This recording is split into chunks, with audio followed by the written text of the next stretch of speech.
Great. So on the theme of stroke prevention and AFib, it's a pleasure to welcome our colleague Kevin Heiss, also from electrophysiology at MGH, to speak on that subject.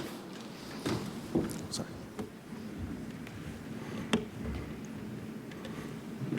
Let's see, my slides are up here. Okay, great. Just want to see if the pointer is going to work. It's taking off. Well, maybe we'll do without.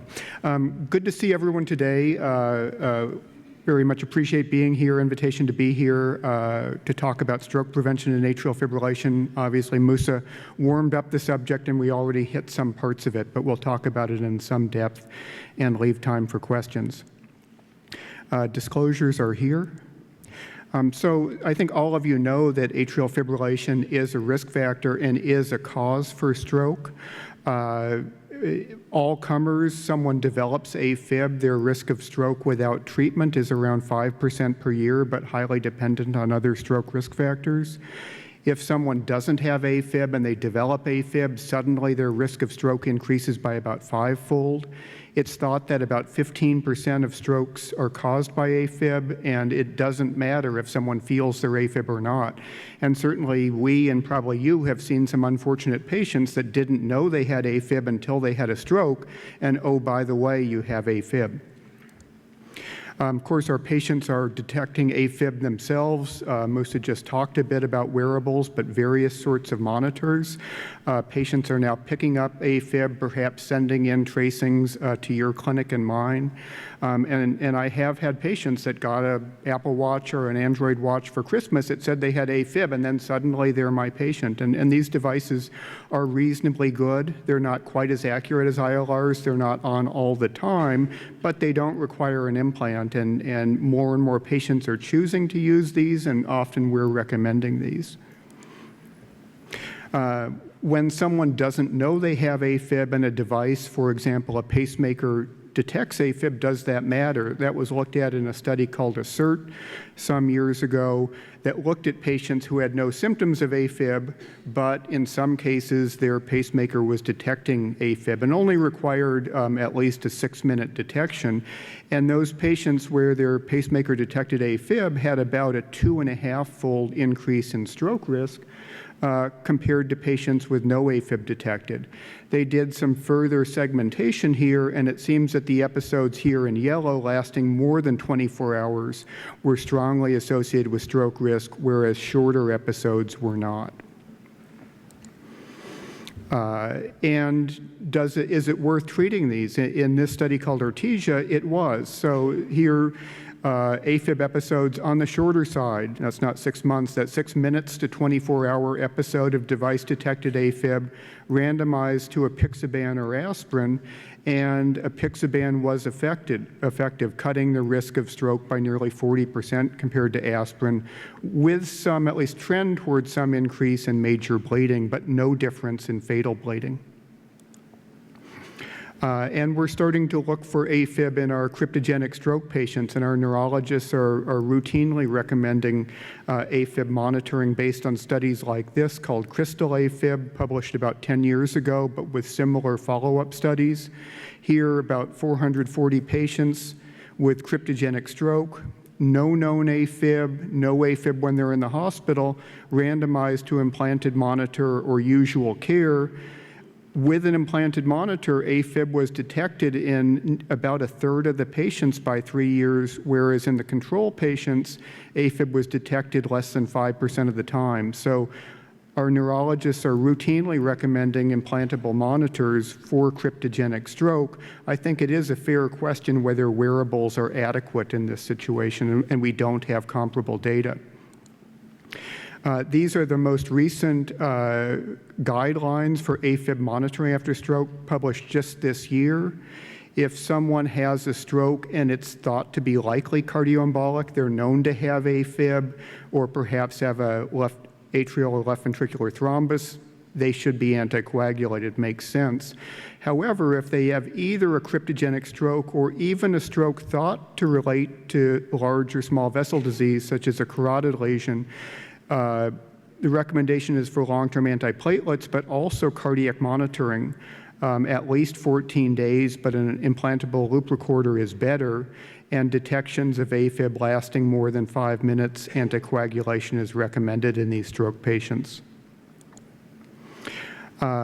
How much AFib you have matters. Musa was talking about very low AFib burdens after ablation, sometimes less than 0.1%. But just from a big picture perspective, what's termed permanent AFib, continuous AFib, typically more than a year, typically no plan to reverse, does have a higher stroke rate than persistent AFib, which does have a higher stroke rate than paroxysmal AFib. So the amount of AFib someone has matters, even though the guidelines don't say too much about this at this point. And flutter is different than fib. The guidelines treat flutter the same, but in fact it's not. Flutter is more organized atrial activity. There's at least some degree of atrial contraction in flutter. And the stroke rate shown here, ischemic stroke rate in AFib, is clearly higher than flutter in yellow, which is only a little bit higher than control, and tended to tilt toward higher CHADS-VAS scores. Interestingly, though, all-cause mortality was raised nearly as much by flutter as by fib, more so than controls with no arrhythmia. And I think all of you know the CHADS-VAS score, this scoring system if someone has AFib to predict risk of stroke. The original CHADS score was congestive heart failure, high blood pressure, age 75 or greater, diabetes, prior stroke getting 2 points. The VAS part added a point for vascular disease, a point for age from 65 to 74 with an additional point above 75, and for female sex. And so you can get 0 to 9 points, and the risk of stroke or embolism is strongly predicted by the CHADS-VAS score, but a CHADS-VAS 0 is not a zero risk. And unfortunately, I've seen patients go from CHADS-VAS 0 to CHADS-VAS 2 by having a stroke, but the risk is considerably less than 1% a year, up to about 16% a year for a CHADS-VAS 9. The guidelines don't say that you should not anticoagulate CHADS-VAS 0, but say it's optional or can be considered. The guidelines lean toward anticoagulation for AFib patients with a CHADS-VAS of 1 and strongly recommend anticoagulation with a CHADS-VAS of 2 or greater. And I certainly discuss anticoagulation for CHADS-VAS 0 patients with significant AFib, and many of them end up choosing anticoagulation. So what do we treat with? I'm going to just whip through some old data, but old data that we should all know. I think it's no surprise to you from old randomized studies that warfarin is better than placebo. It cuts the risk of stroke in AFib patients by about 2/3. How about aspirin? A lot of patients say, can I take aspirin instead? Well, aspirin, the studies were more mixed, but you put it together in meta-analysis, aspirin does seem to have some effect, but instead of cutting it by 2/3, you're cutting risk of stroke by about 20% on a relative basis with some bleeding risk. And so the guidelines actually don't mention aspirin any longer for stroke prevention in AFib patients because of the relatively small benefit and risk of bleeding. How about warfarin versus aspirin? Warfarin was better. Patients randomized to warfarin in these studies had about a 1/3 relative reduction in stroke risk compared to aspirin. So warfarin works. It's what we had for a long time, but it's not perfect, and we know the issues. It's hard to manage. If your INR gets too low, the risk of ischemic stroke increases. If your INR gets too high, the risk of intracranial hemorrhage starts to rise. So the idea, of course, is to keep the INR between 2 and 3, but we all know that that's not easy. And if it's us trying to manage someone's INR with our stickies on our monitor, we keep the INR between 2 and 3 about 51% of the time. If it's an anti-coag clinic, that's better than us, but still only about 63% of the time INR between 2 and 3. It's just hard to do. And so I think all of you are aware of the newer blood thinners, what were called NOACs when they were novel. Now they're less novel, so people call them DOACs, or direct oral anticoagulants. 4 approved agents, and there's also interest in factor 11 inhibitors that may have a lower risk of bleeding than the current anticoagulants, but haven't made it through clinical trials yet, and at least one trial showing less efficacy for factor 11 inhibitors. So we'll see if those come, but we have 3 approved factor 10A inhibitors and 1 approved 2A or thrombin inhibitor. These are the drugs, and these are the pivotal studies published between 2009 and 2013 that got approval for these 4 agents: dabigatran or Pradaxa, rivaroxaban or Xarelto, apixaban or Eliquis, edoxaban or Savaysa. I won't go through each of the pivotal studies, but on balance, these are better drugs. So you average them all together, less stroke or embolism with these agents compared to warfarin in a randomized fashion, and didn't quite make significance, but a very strong trend toward less bleeding. If you look at individual agents, dabigatran and apixaban had less strokes significantly than warfarin, and apixaban and edoxaban had less major bleeding than warfarin.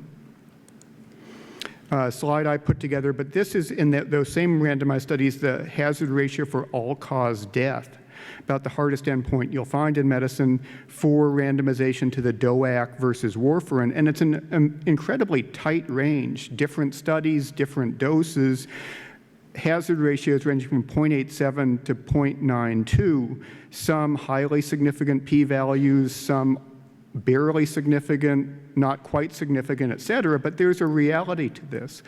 Less all-cause death with these DOACs than warfarin, and so when they were first approved, they were approved as an alternative to warfarin. Now, not surprisingly, the guidelines say they should be preferred for most patients with non-valvular AFib.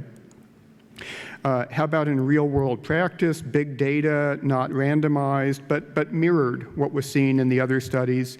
For stroke or systemic embolism on the top, apixaban or Eliquis superior to warfarin, dabigatran or Pradaxa superior to warfarin, rivaroxaban superior as well, although the difference is a little less. For major bleeding, apixaban much better than warfarin, dabigatran a little better than warfarin, and rivaroxaban equivalent to warfarin. So there are some important differences between the results of these studies, both seen in randomized studies and in big data. And in sort of net analyses, apixaban or Eliquis seems to rise to the top by a small margin, but all of the agents are at least as good as warfarin and in many cases This was an interesting randomized study for apixaban. It had its IDE study randomized versus warfarin. It also had a separate study for patients not felt to be candidates for warfarin before apixaban was approved, randomized to apixaban or aspirin. So perhaps no surprise. Apixaban is better than aspirin, highly significant for stroke or embolism, so that's shown here. But a lot of our patients say, well, I'm afraid to take this. For the safety endpoints, they were no significant difference in major bleeding, fatal bleeding, intracranial bleeding for apixaban versus aspirin. So a lot of patients say they're afraid of this, but not this. And if you show them the data, they may well be willing to take a drug that's more effective and just as safe. Are they cost effective? They are. Big data, 23 trials, 94,000 patients. They were more effective at stroke prevention than warfarin, lower intracranial bleeding. Cost effective when you look at all healthcare costs, because intracranial bleeding, strokes, et cetera, are very expensive. But that doesn't mean that our patients can afford them. Fortunately, the drugs are starting to go off patent. Dabigatran, Pradaxa went off patent first, Xarelto, rivaroxaban off patent with generics, and apixaban or Eliquis a couple of years behind, still patented. The FDA approval says for stroke prevention in non-valvular AFib. You say, well, what in the world does that mean? Well, they defined it actually pretty strictly. Valvular AFib is mechanical heart valve or moderate or severe mitral stenosis. Anything else is non-valvular AFib. And DOACs would be approved for. Can we push the envelope on these things? Can we use them outside the recommendation? For mechanical valves, answer is no. A randomized study of warfarin versus dabigatran crashed and burned. In animal studies with mechanical valves, dabigatran at double the dose used for AFib seemed to work, but in patients it did not. Again, double the AFib dose, more thromboembolism with dabigatran, and at this double dose, more bleeding. So did not work. More recent study looking at apixaban versus warfarin here on the ONX heart valve. It's a valve that requires lower INR values, more recent valve. It was terminated early because had 2.5-fold the rate of valve thrombosis or embolism with apixaban versus warfarin, although major bleeding, not significant, but trended better. So we cannot use DOACs for mechanical valves. They are black boxed there.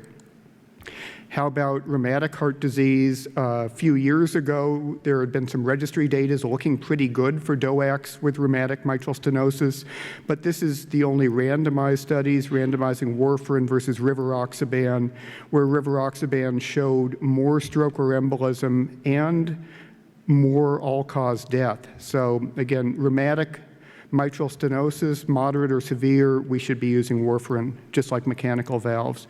Well, what if you replace the valve? So this is a study published just last year looking at, in registry fashion, DOACs versus warfarin when someone had rheumatic heart disease, mitral stenosis, but then got a bioprosthetic mitral valve replacement. Here, the DOAC had less major bleeding than warfarin, no change in ischemic events, all-cause mortality, et cetera. So if someone had rheumatic disease, but their mitral valve is gone and replaced with a biologic valve, then you can use DOACs. Of course, if it's replaced by a mechanical valve, you cannot. How about bridging? We get this all the time. Patients on their anticoagulant, they need surgery. Should we bridge them with low molecular weight heparin? The BRIDGE trial looked at this. Nearly 2,000 patients, this was sort of a warfarin era study, who were on warfarin were either randomized to holding the warfarin for 5 days before surgery or holding it for 5 days with a dalteparin bridge. Stroke or embolism was statistically no different, the tiniest bit greater with no dalteparin, but not significant, but 2.5-fold greater bleeding with dalteparin. So this trial, the conclusion was don't bridge. That's not true necessarily for, say, mechanical valves or so, but if someone has AFib as their indication, generally we don't bridge. We also don't need to hold DOACs for 5 or 7 days like we might with warfarin. Some surgeons ask for that. They don't know the data. They don't know the recommendations. 2 to 3 days holding, perhaps 4 for a patient with renal impairment, very high-risk surgery. Can we reverse these drugs? We can. 2 FDA-approved agents, idarosizumab, Praxbind, a monoclonal antibody that works specifically for Pradaxa, and andexanet alpha, a 10A inhibitor, recombinant protein specific for 10A inhibitors and low molecular weight heparin. These are approved. Be interesting if this drug gets approved in the future. It's the universal reversal agent for thrombin inhibitors, 10A inhibitors, low molecular weight heparin, and unfractionated heparin. We don't have this, but we have these. You can't really randomize patients to getting cut and bleeding. You can do that with animals, and in animals, these reversal agents work. In this clinical study of patients with clinical bleeding on these drugs and getting the reversal agents, the drugs seemed to be effective, but there was a concerning signal for thromboembolism with andexanet alpha compared to 4-factor prothrombin complex concentrate or idarosizumab. So we use andexanet alpha with caution because there may be a higher rate of thromboembolism and only in the highest risk situations, and 4-factor PCC may be a safer choice. What are the challenges? There are not validated tests to measure how effective they are. We don't have a therapeutic range. We don't know they're taking it like we do if someone's getting their INRs drawn with warfarin. We don't know truly long-term adverse events, but we do now have more than a decade experience with all the drugs. There's the cost issue. We don't have many head-to-head studies with each new agent, and we have less data in special populations like end-stage renal disease, very high BMIs, et cetera, extreme elderly. And we hoped when these agents came out that we'd see a big uptick in anticoagulation for stroke prevention. This is approval of dabigatran, rivaroxaban, apixaban some years ago, and this is the percentage of patients with AFib getting any anticoagulant. And there was very little uptick in the total percentage of patients getting anticoagulated. It was mostly the new drugs cannibalizing warfarin, which is good because they're better drugs and a slight uptick, but there's still a lot of patients not treated. And in some cases, they're just not treated because it's missed, but in other cases, they can't safely take an anticoagulant. And so we get into appendage occlusion that Musa just spoke about. This is what we're worried about. This is a TEE image with a big thrombus in the left atrial appendage. It's thought that more than 90% of thrombi from AFib that cause stroke originate in the left atrial appendage. So if you close this off, you should remove that risk. For FDA-approved devices, the one you hear most about is Watchman. It was approved in 2015 with updated device and updated again device. It became progressively better. Most recently approved just about 2 years ago with yet another version in studies. Amulet, another transcatheter endocardial device, approved in 2021. Device called Lariat, a sort of complicated catheter, endocardial plus subxiphoid epicardial access procedure. It's not done in large numbers, but it is FDA approved. And AtriClip used by surgeons for sternotomies, thoracotomies, thoracoscopic procedures to close this off, the appendage off from the outside. There are also various investigational plug-style devices, even a device that sort of grabs the left atrial appendage and spins it closed with little clamps. You have various devices in development, but not yet approved. This is what we hope for. This is animal studies where you see over time at 30 days, you can still sort of see the face of the device. By 45 days, endothelium covering it. This is human pathology, patient who died in a motor vehicle accident 9 months after implant with a Watchman device where it's essentially all endothelialized except perhaps just a touch less in the pin where the device is held by the catheter. So closing off the appendage permanently, does it work? These are the randomized studies that got approval for Watchman when patients were randomized to Watchman or warfarin. All-cause strokes were no different, but hemorrhagic strokes, because the patient's off their anticoagulant, off their warfarin, was clearly less with Watchman. Disabling and fatal stroke was less with Watchman. There was a trend toward higher ischemic stroke rates with appendage closure, but when you combined ischemic and hemorrhagic, it was neutral. Interestingly, just made significance less all-cause death with Watchman versus warfarin in a randomized study, likely related to the less intracranial bleeding that is so often fatal. When you included procedural and non-procedural bleeding, the bleeding rates were the same, but non-procedure major bleeding less with Watchman than long-term anticoagulation. And once someone has the device, they always have the device. When they're on their anticoagulant, that bleeding risk continues on into the future. This is that was randomized data. This is big data, clinical use, 7 trials, nearly 74,000 patients, showing the same things. When you compare DOAC versus warfarin, appendage versus warfarin, appendage closure versus DOAC, all-cause strokes were the same. Ischemic strokes trended a little bit higher with appendage closure, but hemorrhagic stroke much less with appendage closure. Major bleeding, non-procedural, clearly less with the device, and all-cause death, again, also favored the device. So on balance, probably favorable outcomes for appendage closure versus anticoagulation. Another interesting aspect is that the clots that form in the left atrial appendage can be large and can cause large strokes. So this was a study, database or registry study of ischemic strokes for patients either who had left atrial appendage closure versus a DOAC, and the strokes were more disabling when strokes occurred on a DOAC than with appendage closure. So substantially higher percentage, more than 60% of the strokes were disabling or fatal on DOACs versus less than 40% when an appendage closure device was there. So perhaps no difference in total stroke rate, but less hemorrhagic strokes and less disabling strokes with appendage closure. Musa mentioned this study. This was this big surgical study, so nearly 5,000 patients getting cardiac surgery for some reason who had a history of AFib and a CHA2DS2-VASc score of at least 2, randomized to surgical appendage closure as part of their surgical procedure. They were getting something else, getting bypass, getting a valve, but they were randomized to also get appendage closure or no appendage closure, just their standard surgery, and the ischemic stroke rate was cut by about a third, 7% if the appendage was not closed, 4.8% if it was. One thing that was a little disappointing perhaps was that about 3/4 of patients in both arms were kept on anticoagulation at 3 years.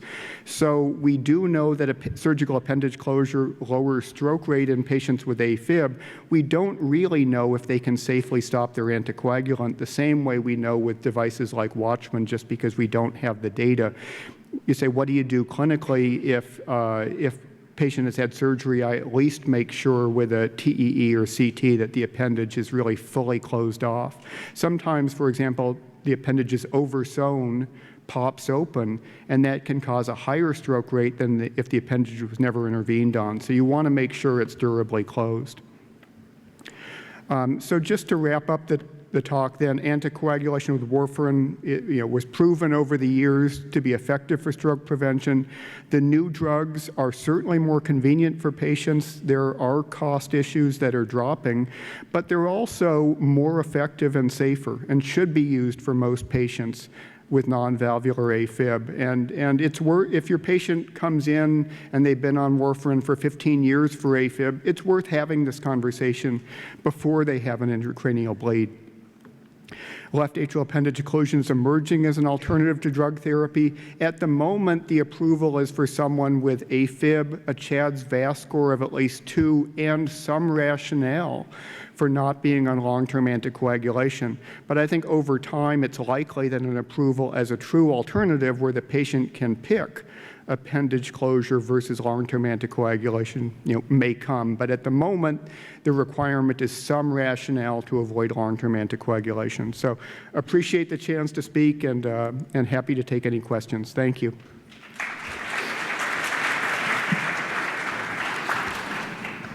Thanks so much, Kevin. We'll open it up to questions. In the front. The data looks so good for the Watchman device.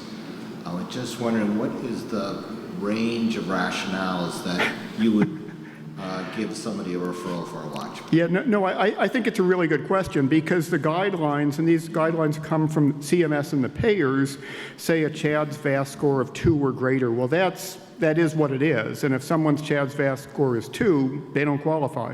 But it says a rationale for avoiding long-term anticoagulation. Preference probably doesn't cut it. Certainly things like cerebral amyloid angiopathy, risk of intracranial bleeding, bad GI bleeding, unsteady gait with falls. I had a patient who in his 70s liked to do mixed martial arts. He thought that was a rationale. I agreed with him. He got a Watchman device because he's afraid of getting punched in the head. Whether he should be doing mixed martial arts in his 70s is perhaps a question for Sawala and the cardiac performance program, but it's flexible. Great. And maybe I'll paraphrase one of the questions from the virtual patients who have an episode of AFib, they're in the ICU with pneumonia, they have AFib, it resolves after a few hours or after colonoscopy, and that's their first documented episode of AFib. How do we look at that as being a marker for true PAF and anticoagulation? No, I think it's a great question of, quote, triggered AFib. What if they have a big alcohol binge and they have AFib? What if they get sick in the ICU? What if they have cardiac surgery, et cetera? And is that a one-off? I think you want to look at the CHADS-VASc score, say how high risk a patient are you dealing with, and I think you want to do some monitoring. And the most accurate monitoring is a loop recorder, but a lot of patients don't want an implant. The battery will one day run out. In a situation like that, a watch, if they're willing to get it with AFib detection turned on, is probably reasonable. And fair to say a lot of those patients do develop true PAF. They do, and as Musa pointed out, a lot of patients, maybe as much as 25% or 30% after cardiac surgery develop AFib. For many patients, they never have it again, but it is clearly a risk factor for future AFib as well. It doesn't mean nothing. Mike? Yeah, thank you. For those patients that do have the left atrial clip during cardiac surgery or oversewing the left atrium, you mentioned getting a TEE. If you do that and it looks like it's a good clip, you're still left with, if someone has a high CHADS-VASc score, do you continue anticoagulation in those patients? Because we really don't have the data, correct? Yeah, no, for one thing, we don't have the data. We do know that appendage closure that was done has reduced their stroke rate, but we don't know if it's reduced it enough to be off anticoagulation. So my usual conversation with the patient is, we don't have full data. The safest option is to continue the blood thinner. And some of my patients say, great, I'll continue the blood thinner. But others say, I really want to be off this. Certainly, we can't do a percutaneous, say, Watchman device because they don't have an appendage anymore. So then I say, well, let's monitor as carefully as we can. Would you consider a loop recorder? They usually say no. I say, how about a smartwatch? They often say yes. And it's a conversation. It's not your appendage was closed surgically, therefore you have no need for anticoagulation. It's a risk-benefit discussion. Thank you. Sure. Hi, similar question, but for post-Watchman, 2-3 years down the road, if they come back in, we have to cardiovert them. Do you do a TEE before you cardiovert them? Do you put them on AC for a few weeks after cardioversion? Are there guidelines? Yeah, a great question that we don't have full information for is what if someone has a Watchman device? The standard recommendation for Watchman or appendage closure would be to continue the anticoagulant for 6 weeks, then aspirin plus clopidogrel until 6 months, and then aspirin alone. So let's say they come back 2 years later in AFib on aspirin and need a cardioversion. My typical practice would be to do, if they're not on anticoagulation and they don't want to be, if they've been on a month of anticoagulant for whatever reason, you could certainly just cardiovert them. But if they've not, I would typically recommend a TEE because device-related thrombus can occur and you would not want to cardiovert in that situation. I have a question. How do you handle Watchman leaks? So Watchman leaks, meaning leak around the device, are common. The initial teaching was that if the leak were less than 5 millimeters, you could treat it exactly the same as no leak at all. I think we have more and more data to know that even small Watchman leaks do represent some increased risk for stroke. I think the first way we try to treat that is to do the best possible implant procedure to minimize the risk of a leak occurring, but they still can and do occur. We virtually never leave a device with a leak at the time the procedure's over, but we see some percentage of patients that come back with leaks after. If they have a leak and a stroke, that's certainly a high-risk situation, and we would anticoagulate those patients. There are smaller devices or coils to close the devices long-term. If someone has a bigger leak and really wants to be off their anticoagulant, taking them back for another procedure, which is not a Watchman, but other devices to close that leak, probably is the right thing to do. But the field is a bit in flux on that as well, and not everyone does the same thing. Just a question about non-rheumatic mitral stenosis and which anticoagulation we should use. Yeah, so I think it's a great question. What if it's mitral stenosis, but the mechanism was not rheumatic? For example, calcific mitral stenosis. In the absence of perfect data, I treat it like rheumatic mitral stenosis. If it's moderate or greater, I consider it to be valvular AFib, and I would at least recommend warfarin as the agent.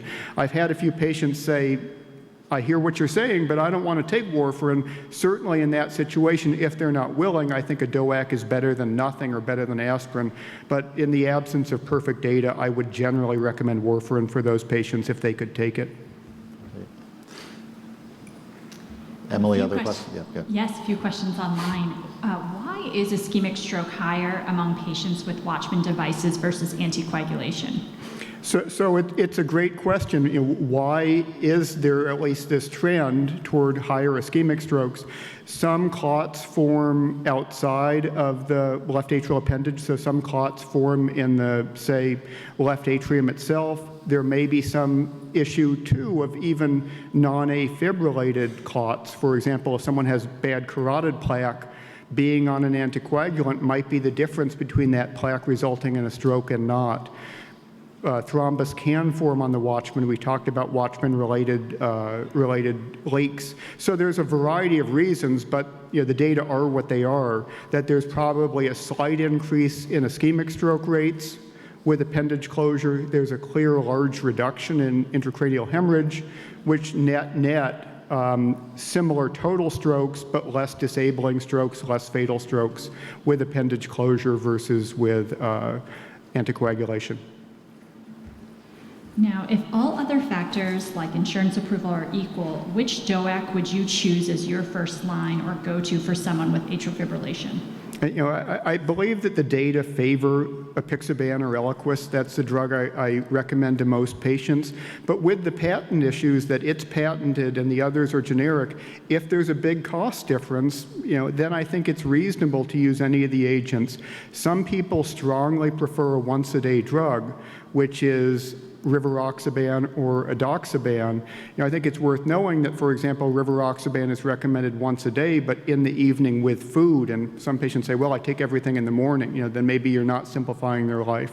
But all things equal, the studies lean toward apixaban, but with the other drugs close behind and at least as good or superior to warfarin. Do amulet devices cause an increased risk of significant early or late pericardial effusion compared to Watchman? And are there other concerns regarding the long-term safety of amulet devices? Yep. So great question about amulet, which is an alternative FDA-approved appendage closure device.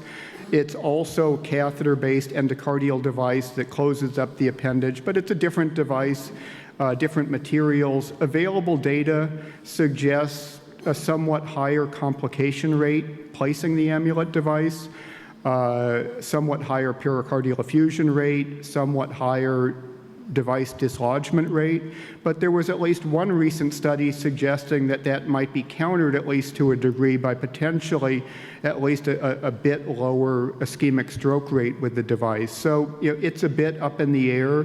Perhaps a riskier implant, but at least as good a device down the line once it's in. Great. So I think we'll stop the questions there. Thank you so much, Kevin. We'll address the others online. If people have other questions for Kevin, he can address them here. Thank you.